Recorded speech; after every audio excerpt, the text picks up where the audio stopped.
All right, welcome everyone to today's panel about enhancing the capital efficiency of liquid staking. I'm Diogo. I work for Davos XYZ, over-collateralized stable asset. And today I have the pleasure to have a very insane panel of speakers. I would say that we should start with a small, brief introduction because we're short on time. Let's start with Nico. Yeah, sure. My name is Nico, founder and CEO of Tenderize. We do liquid staking for various protocols. Before doing Tenderize, I worked at LivePeer for nearly 3 years as a protocol engineer. Hi, my name is Philip. I'm a chief of DeFi at Anchor. Anchor is a Web3 infrastructure provider offering liquid staking, RPC nodes, app chains, and other things.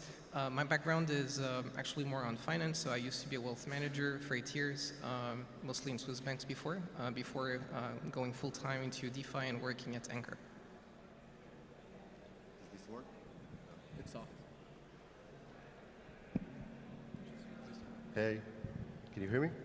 Yep. Awesome. Yep. My name is Ariel from SSV. Great to be here. I got into crypto in 2017, working for Bancor, where we developed the first automated market maker. And for the last couple of years, I've been leading the product at SSV Network, where we're developing distributed validator tech as an underlying infrastructure for staking applications on Ethereum. Hello, everyone. Sorry, that was a little bit loud. Is that better? Yeah, it's better. Okay, thanks. So my name is Jorge. I am a blockchain and cryptography researcher at the research team at Nethermind. I am also a business co-manager at the research team. I have been working on blockchain for the past 2 years, and before that, I come from an academic background. I'm currently a PhD candidate in applied mathematics at the University of Michigan. And yeah, but currently I'm mostly looking at blockchain and crypto, and it's been great so far. Very happy to be here with you guys. Hi everyone, Andre Cronje, originally one of the co-founders of Phantom, eventually became one of the board of directors of Phantom Foundation. After that, launched a few DeFi dApps, Yearn Finance, Keeper Finance, stuff like that. Nowadays, just focusing on base layer scaling. So nice to meet everyone. Great. So the first question that I have for you, and let's just if you guys want to talk about a specific question, you just grab the mic like I told, and we can proceed. So the first question is, what are some of the challenges associated with liquid staking, and how can they be addressed to enhance the capital efficiency of the process? All right, I'll go. So, counter argument, I think liquid staking is overly capital efficient in that I think it should never have been invented. And I think it removes the something at stake problem, which is the whole principle of proof of stake. And I think it over leverages the same assets by allowing you to, let's take ETH for example. I deposit my ETH. That ETH is supposed to provide network security, but now I get SETH, whatever, it doesn't matter. Now I take that SETH and I go deposit that in Aave, and now I go borrow DAI against it. So now I've just double dipped on the thing I'm supposed to provide security on. So I am actually actively subtracting security from the ecosystem because this asset is overly capital efficient. Yeah, I would definitely agree with that, saying that liquid staking fundamentally changes the incentive structure and the security that liquid staking is supposed to bring. However, despite that fact, we have currently protocols on the market that are able to, are making it work, or are finding alternatives to the original incentives structure. So we can think, for example, of the case of Rocket Pool, in which they go for every node operator requiring to have 16 ETH as collateral in order to start up a node. And this approach can be seen as less capital efficient in the sense that if I want to start up a new validator with Rocket Pool, I need to have that capital available. We have the case of Lido, which relies on whitelisting and reputation of the relevant operators and parties. So this challenge on how capital efficient the resulting liquid staking protocol will be depends a lot on how you want to solve that problem that Andre just pointed out. Okay, so in a way, we just broke or we just modified the financial incentives of liquid staking for node operators to behave correctly. So you need to fix that. You need to add something else some additional incentive, whether it is a bond of your own or reputation of your own that you're putting at stake, in order for to guarantee that the node operators will behave correctly. And whatever design choice you make at this stage is going to determine the capital efficiency of your resulting solution. And there's a whole conversation that can be had on what's the best way to proceed. But yeah, that would be my point regarding this challenge. Yeah, so in my perspective, I think it's very important to have that kind of reference rate. And when you have like DeFi composability and reusing liquid staking, I think that really helps the whole ecosystem to be a bit more capital efficient, because let's be honest, right? In DeFi, to attract users is more simply about attracting rewards and so on. And, you know, DEXs is one example, for example, to have liquidity. And, you know, when you use, for example, ETH, let's say on Phantom, on Polygon, or elsewhere, like you don't really have a real utility for ETH itself, and it doesn't have a reference interest rate, and you could just create maybe a liquidity pool against ETH liquid staking, especially if you're not even on Ethereum network and on another network. The benefit in terms of capital efficiency for the DEX, it will be now it's earning, you know, like half of the liquidity pool is earning 4% in ETH liquid staking APY, for example. And that makes also the DEX spending less rewards to attract additional liquidity. So if you do not use the full benefits of DeFi composability, it's as if the reference rate is kind of starting at zero. And then you need to, basically, every protocol needs to attract liquidity and users starting from zero. But if you consider, then the layer 1 or the layer 2 is having a reference interest rate that is lower risk than your protocol itself, which is probably going to be the case if you have a DEX on top of Ethereum network, Polygon, or Phantom, then it is actually a must that you offer a higher APY, right, than the underlying chain that is lower risk. So I think it's really important, and the main challenge, it will be how to make it liquid enough, right, so that you can make that DeFi composability more important and easier. I think the benefit for the chain itself is also quite significant, because if most people stake, right, it's more likely that it's going to happen if the liquidity risk is lower. And if the liquidity risk is lower, the staking ratio of the token of the underlying chain is going to be higher. And at some point, you will see, you know, back in the days like Solana, they had about 78% of all the tokens staked, for example. So what happens when you don't actually have enough tokens freely available to fuel all the liquidity in DeFi? That's obviously a big problem. Where look at, for example, STETH on Curve, for example, there is like 1.6 billion, and half are in Ethereum. They're just not doing nothing in there, those Ethereum. It's not very capital efficient, obviously.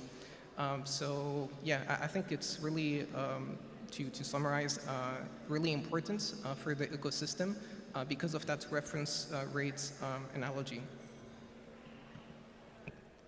Yeah, I want to support what Andre said, that saying liquid staking are highly efficient, but the problem is that they're so efficient that we have a problem of stake centralization, meaning that we have one big entity managing a big percentage of the stakes, right? We have Lido with, I think, about 80% of the liquid staking market.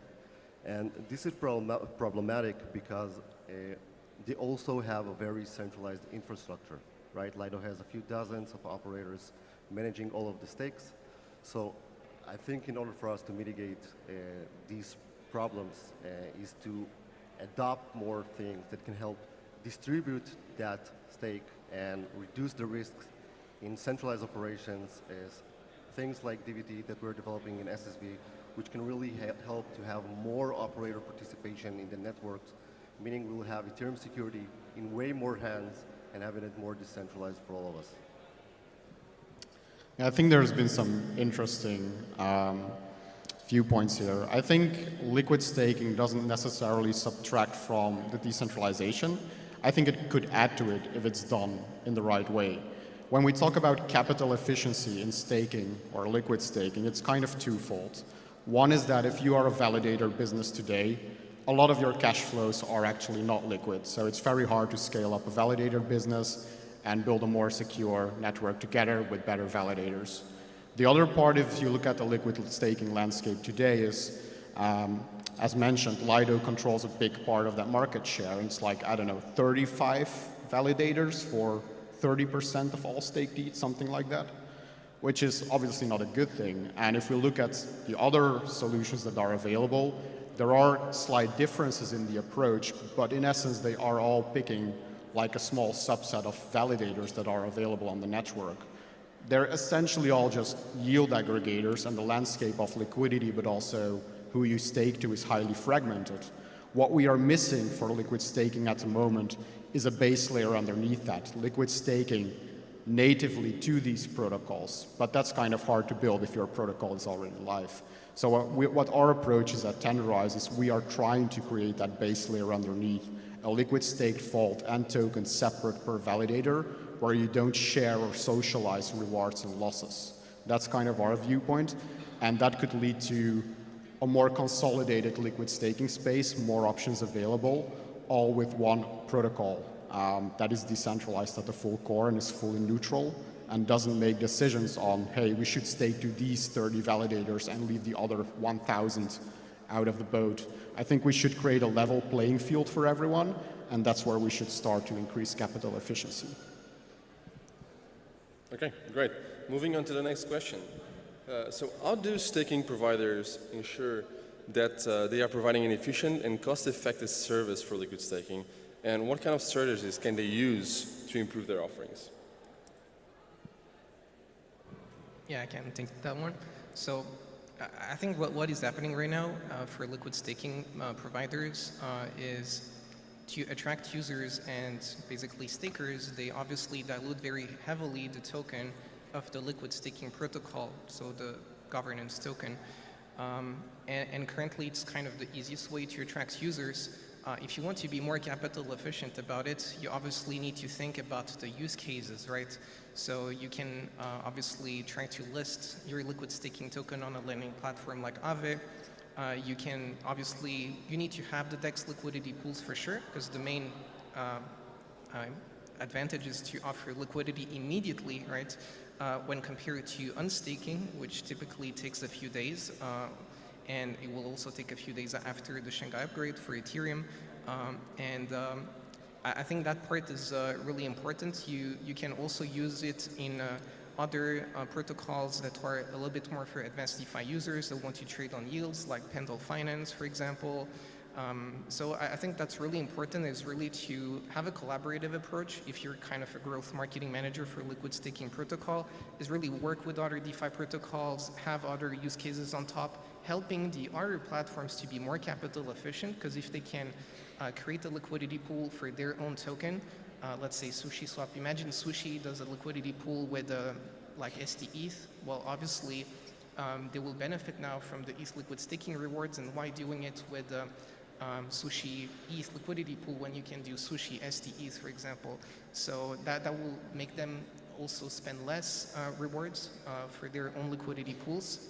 And yeah, I think really to have the collaborative approach is important to be more capital efficient. Otherwise, you will just dilute indefinitely the value of your liquid staking protocol. And if you go on DeFi Llama, you will see that there is already like 60 liquid staking providers. So obviously there is that kind of winner-takes-all approach. And I think really the partnerships with other big protocols that might want to use maybe another liquid staking provider instead of Lido can actually help to reduce also the dependency on that kind of winner-takes-all approach from Lido. Yeah, I think it's to what Filipe said, it's a big issue, right? Having liquidity and having a market for the LSDs is very important, even after Shanghai will come out, even though the risk will go down. But how do you incentivize that liquidity, right? So project right now, we see they're spending millions of dollars every day to incentivize that liquidity, which really makes it hard for new projects to come in and start competing in this market. So as Filipe said, we need to have more adoption, more utility for those LP tokens within DeFi and our ecosystem, so it will further incentivize the liquidity provision for those markets. Yeah, liquidity providers are one part of the service providers or liquidity protocols. For us at Tenderize, it's something that we built inside of the protocol.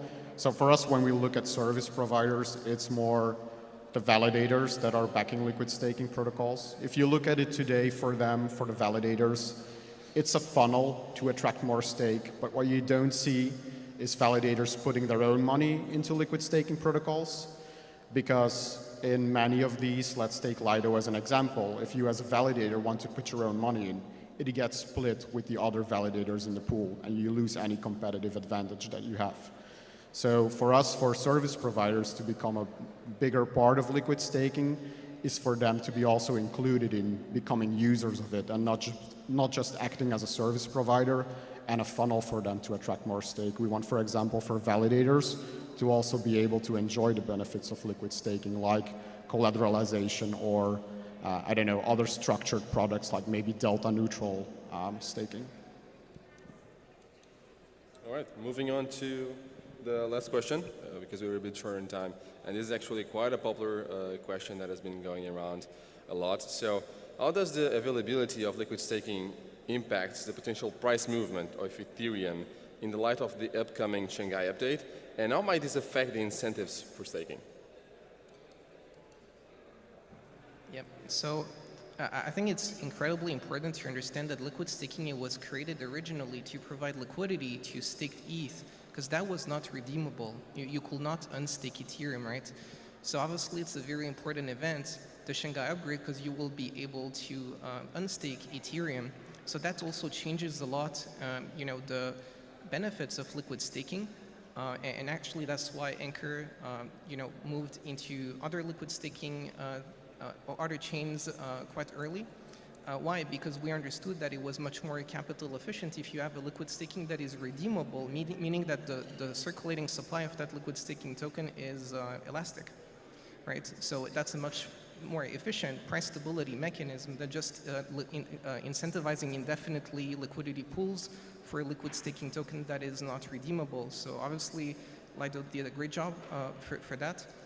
But they will also benefit from this by having to incentivize much less rewards. So, yeah.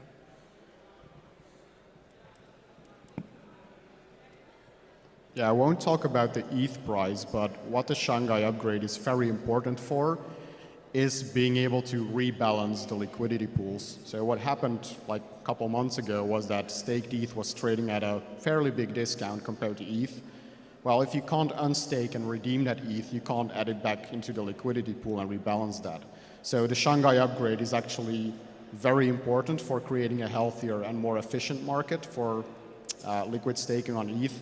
I think without the Shanghai upgrade, calling it liquid staking is a bit of a misnomer perhaps, because that redeemability is actually critical to the process of liquid staking.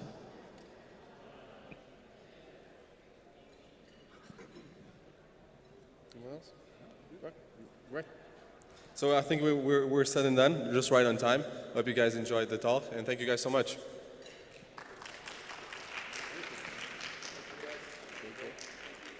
Okay, we can end off the mic.